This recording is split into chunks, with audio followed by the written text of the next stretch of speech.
بسم اللہ الرحمن الرحیم۔ گلوبل سموتھ فلوٹیلا غزہ کی طرف رواں دواں ہے اور یقیناً پل پل کی خبر سے آپ لوگ بھی واقف ہیں۔ سوشل میڈیا کا دور ہے اور وہاں کے شریک جناب مولانا پیر مظہر سعید شاہ صاحب، سینیٹر مشتاق صاحب، محمد ڈاکٹر اسامہ صاحب اور دیگر لوگ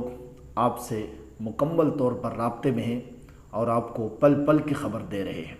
سمندر کے ان موجوں کے اندر بھی یقیناً وہ آپ کے ساتھ ٹچ ہے، لیکن دوسری طرف وہ غزہ کے قریب ہیں، صرف 2 دن کی دوری پر ہیں، لیکن دوسری طرف اسرائیل کے جابر اور ظالم وزیر اعظم نیتن یاہو نے دھمکی دے دی ہے اور عملی اقدامات بھی شروع کر دیے ہیں۔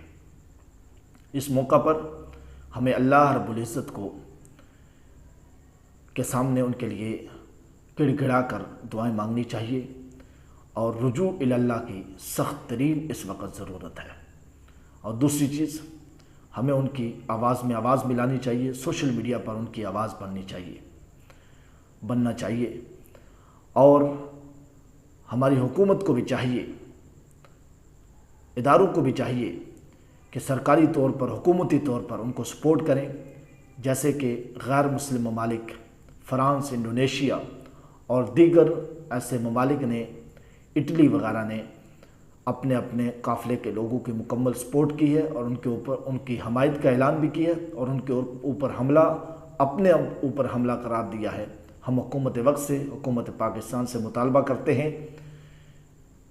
کہ گلوبل سموتھ فلوٹیلا کے اوپر حملہ پاکستان پر حملہ قرار دیا جائے اور ان کی مکمل طور پر سپورٹ کریں۔ اللہ تعالیٰ